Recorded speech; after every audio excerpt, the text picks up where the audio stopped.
wujudnya pusat ni selepas berlaku kejadian tsunami Aceh lah ya 26 Disember 2004. So wujud dia pada 2006. Sebelum tu memang tak ada pemantauan gempa bumi, tak wujud kat Malaysia ni. Secara berterusan macam ni tak wujud. Sebelum tu kita cuma ada satu unit kecil je, unit seismologi beroperasi office hour. So masa tu stesen pun tak banyak, tak banding dengan sekarang lah. So sekarang alhamdulillah dah daripada 2005 sampai sekarang kita dah ada lebih kurang 80 seismic station di seluruh negara lah, terutamanya di kawasan yang berpotensi tinggi untuk berlakunya kejadian gempa bumi lah. So buat masa ni semenjak stage POCGN ni wujud, yang paling kuat gempa lokal pada 5 Jun 2015 di Ranau tu lah ya, 6.0. 6.0 tu kalau ikut daripada segi skala tu kuat lah. Sebab kosong kurang daripada 4 tu lemah, 5 ke bawah lemah, 5 hingga ke 6 kurang daripada 6 tu adalah sederhana, lebih daripada 6 tu strong kuat. So yang itulah ada casualty lebih 100 orang kan pada masa tu. So buat masa ni itulah yang paling kuat lah. Dan alhamdulillah sepanjang ni belum lagi ada keluar nasihat tsunami, alhamdulillah belum keluar. Harapnya tak ada lah ya. Sebab gempa bumi ni kita tak boleh nak ramal, kita tak tahu bila berlaku. Yang boleh ramal tu adalah tsunami. Tsunami akibat daripada kejadian gempa bumi di laut. Tapi bukan semata-mata kejadian gempa bumi di laut je yang akan mengakibatkan tsunami. Kalau kita tengok gempa bumi Palu tu disebabkan oleh runtuhan. Tanah runtuh tu dia berlaku gempa bumi di darat, tanah runtuh mengakibatkan tsunami. So boleh berlaku juga macam itu. Dekat ada juga gempa bumi disebabkan oleh gunung berapi pun ada. Tapi kita alhamdulillah lah lokal kita tak ada kan. Memang tak ada langsung ke gunung berapi ke ataupun memang kita tak ada. Tapi yang aktif tu ada yang aktif. Terutama kebanyakannya di Sabah. Sabah Wanda. Yes, kita bukan dalam, alhamdulillah lah kita bukan dalam kawasan. Tapi macam mana pun kita still kena ada facilities yang macam ni. Sebab kita boleh kata benda tu tak boleh berlaku sebab tak boleh nak diramalkan tu tak boleh. So ini adalah salah satu usaha lah untuk kita pantau lah benda tu. So untuk POCGN Map Malaysia kita bukan pantau kejadian di lokal saja tapi di seluruh dunia kita pantau. Sebab kita ada perkongsian data, kalau tengok ni kan mana-mana kita pantau. So ya kalau tengok yang macam itu adalah daripada kita punya seismik kan. Dan yang tu kalau tengok itu gegaran biasa-biasa je tu. Kadang tempat tu kan ada lori pula. Ini semua lokal ke? Kebanyakannya yang tu ada overseas juga kan. Sebab kita share data. Okey. So adalah dia punya kod-kod tu semua tu. Ya? Maknanya seismogram ni kita ambil, kalau lokal ni kita ambil tempat yang kita macam contoh Gunung Kinabalu, Ranau, kawasan-kawasan yang dia, boleh dikatakan aktif lah. Yes, dia boleh kata di semua tempat satu Malaysia ni kita cover, tapi density tu kita fokus pada kawasan-kawasan yang ada kemungkinan. Mana gempa bumi kita tak boleh nak ramal. Cuma kita ambil data semasa dengan selepas. Dia berlaku tu dan kita pantau kekuatan dia tu, dan juga sekiranya dia berlaku di laut kita akan run model. Maksudnya kita ada tools daripada situ, daripada model tu kita boleh tengoklah ada tsunami tak. Kalau sekiranya ada, berapa lama dia akan sampai dan kawasan mana yang akan sampai dia. So tsunami tu kita boleh jangka lah. Tsunami kita boleh jangka, tapi gempa bumi tak boleh jangka lah. Gempa bumi memang kalau redha je lah, kalau berlaku kan doa je lah, doa sebab tak boleh nak ramal kan benda tu kan.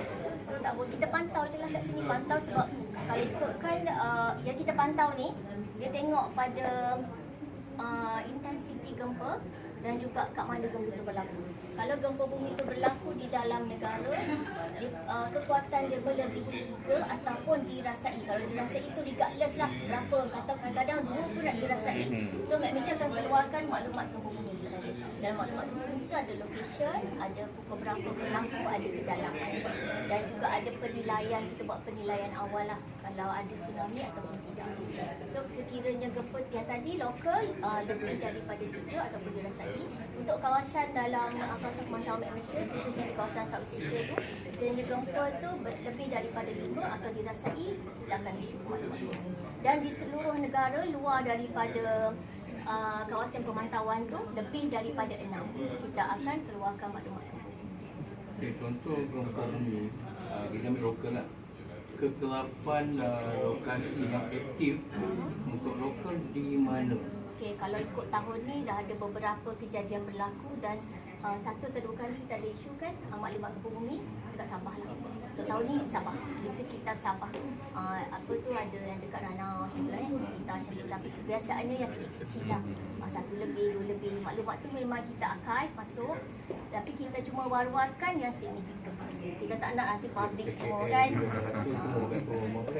Yang biasa yang di KL semua tu yang berlaku di Sumatera.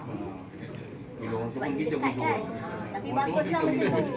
Naik turun je, lepas tu baru tanya apa berlaku kan. Ikut je dulu apa orang buat. Orang sedar, kita sedar. Saya orang turun, kita pun buat. Tapi kita ada sensor juga ke untuk kesan kalau berlakunya gempa bumi di Indonesia bila sampai di KL, contoh kita measure juga kan kita punya gagal. Saya cakap tadi satu dunia kita measure. Sebab kita ada pertukaran data semua tu. So okey, katalah seismic station yang kita ada 80 tu kan, dia boleh juga kesan dia network kan. So network kita dengan network luar tu bila kesan kat sini dia ada alarm kat sini. Bila berlaku je gempa bumi kat sini, alarm akan berlaku. So officer in charge kat sini dia akan tengok kat mana yang berlaku tu, dia akan revise untuk menentukan yang tadilah magnitude, kedalaman dan juga lokasi dia juga. So daripada revision tu, lepas tu dapat maklumat tu dia akan compare dengan negara-negara lain, center-center lain yang impact yang sama juga. So maklumat tu kita akan share globally. Mana bila berlaku tu, macam lokal atau luar, model tu akan berlaku tsunami atau tidak. Dia cerita bila lokasi tu mula-mula sekali kita revise untuk tentukan lokasi.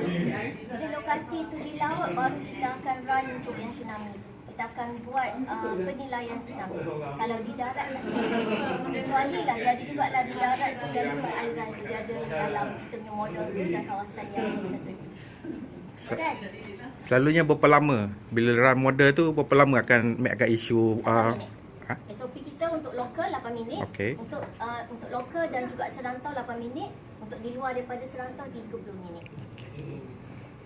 Okay, selepas tsunami Aceh 2004 kan, 2004 itu pusat ni baru buat untuk pemantauan DNT ni baru buka lah sebelum terkecil kan. Jadi selepas tu, lepas Aceh, ada tak orang kata Mac keluarkan amaran? Tak ada, tadi kan saya cakap kan, sepanjang tu kita tak pernah, nasihat tak pernah, amaran tak pernah. Yang biasa kita keluar tu maklumat yang harapnya begitulah, berdoa lah, tak ada. Sebab kalau ada tu memanglah kan, kalau boleh tak nak. Kalau ada contoh pun di Sabah sebenarnya dia lah yang insyaAllah ada masa. Yang itulah yang gempa bumi lah.